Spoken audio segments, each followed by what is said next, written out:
Hey. Good morning. It's Chris with a K here. Welcome to the Best Sports Highlights. If it's your first time, please make sure you subscribe to this channel and hit the bell notification. It would mean a lot to me because I'm racing to get to 10,000 subscribers so I can eventually walk away from my job and take this channel to the next level.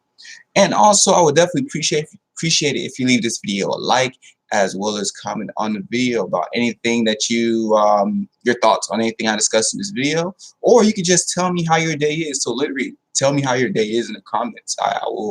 We can talk about that, even though that has nothing to do with basketball. But anyways, we're gonna be talking about the game that went down last night between the Los Angeles Clippers and the Utah Jazz. It was a dazzling game. The Clippers won 105-94. It was a great game. The Jazz started off on a great run, actually. I like what I saw from Bogdanovic. Okay, I can't pronounce his name, but wait, maybe if I look at Bogdanovic. Yeah, Bogdanovic. Bojan, who came from the Pacers. I think one reason why the Pacers were like a great team last year. But he's 6'8", 30 years old, 216 pounds. He's dropping 20 points a game, 4 rebounds, 1 assist, whatnot. So he's doing some damage and whatnot. Last night's game he had 19 points, 3 rebounds, 4 assists. So this guy's like a hidden gem if you think about it. I like the guy and like how he plays. But I was looking at the game. They were on an 8-0 run, and he started off the game scoring points and whatnot. But then again, you can't count the Clippers out because the Clippers are a good closing team. They play defense and they can close. Probably like the 2 most important components you need in the NBA today to like just do something to go far and whatnot. So I had no doubt in them. So in the first quarter, the Jazz only scored 20, the Clippers 16. So it wasn't a high scoring quarter, because actually right now the Jazz are really the best defensive team in the NBA, which is good. But my problem with the Jazz is that y'all need a closer. I love Mitchell, but y'all need like a closer. Y'all need a closer because he's an all-star. But I need Mitchell to just upgrade to being great. We already know he has all-star capabilities, but I need him to evolve to the next level, become like greats. Like literally, when we talk about top 2, 3 best shooting guards in the league, his name pops up in there. His name pops up in there. But anyways, so we look at the whole game. The Clippers basically stayed in the game with them throughout the whole game. But in the fourth quarter, the Clippers outscored the Utah Jazz 40 points to 25. That's crazy. That's crazy. So Mitchell, he actually led the game with 36 points, shot 11 of 21 from the field, 10 of 14 from free throw. And Kawhi, who was having a rough start, he was like 2 of like 10 or 12 or 13 or something like that. Ended the game with 30 points. 9 of 26 from the field, so they didn't shoot that great percentage-wise, but he was 10 of 12 from free throw. So he started making his buckets when it counted. If you look at Kawhi's mid-range game, I'm sorry, but like anybody who has a mid-range game in the NBA, people don't like take notice of that. Like if you have that game, it is so key. You know exactly how more threatening to a defense mid-range game is than a 3-point. Because a lot of people can just be a 3-point threat and just stand there, but being a mid-range, you have to worry about getting double teamed by a defender. So it draws the double team way more than like someone who can shoot the 3. And secondly, because you're in the paint, if you have a big man, which they have, like someone like Zubac, you can easily pass it off to them. So it gets the big man open, a higher chance of getting them open, or you can kick it out to 3. So you have like a two-way out from that. Opposed to if you're at the 3, you only can pass it maybe to someone inside, which is probably being guarded, or another 3-pointer. So I like someone who has mid-range game, because his mid-range game is crazy. Like when he does a step and turnaround thing, oh my gosh, this man is fundamentally sound. He doesn't make it look like super duper finesse exciting, but he's like robotic about it. That's why they call him the clock, because this guy's just robot. He's not like super exciting to look at when he plays, but like he can play. And also in the game, I like Zubac just because of the fact that Zubac, he was just cleaning up most of the mess and stuff. And obviously Sweet Lou, him and Harrell be saving the game. I like them because they create scoring. So, the Clippers are the best all-around team to me in the NBA. If you disagree, let me know who you think it is. If you agree, let me know you agree. Say, I agree with you, Chris with a K. Clip all the way. But anyways, the Utah actually shot better than the Los Angeles Clippers. They only shot 39.7, and the Clippers shot 39. Utah shot better from the 3-point behind the line at 32%. And the Clippers only did like 22%. Utah turned over the ball 15 to the Clippers 9. And the Utah got rebound 71. Wait, the Clippers out rebounded them 71 to 49. How do you get 71 rebounds in a game? Someone tell me that. How do you get 71 rebounds in a game? That's crazy. They had 18 offensive rebounds, 36 defensive, so they was getting on the offensive boards.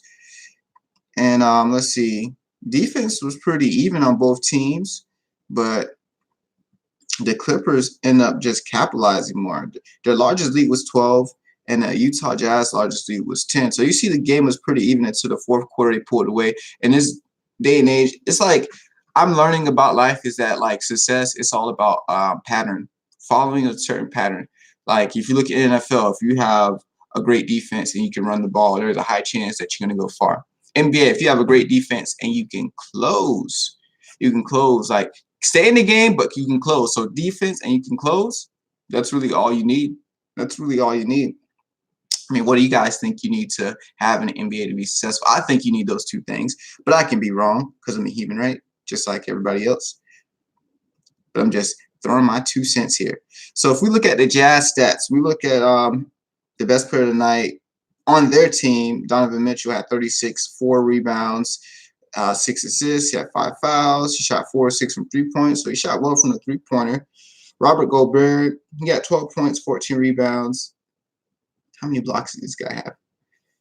Because he's considered a defensive player of the year person, which I don't know why. I mean, big men have an easier chance. You know, it's like they're a cheat sheet because they get defensive rebounds and they're close to the rim to get blocks. So I guess it's harder for someone that's not like a big man to get defensive player of the year.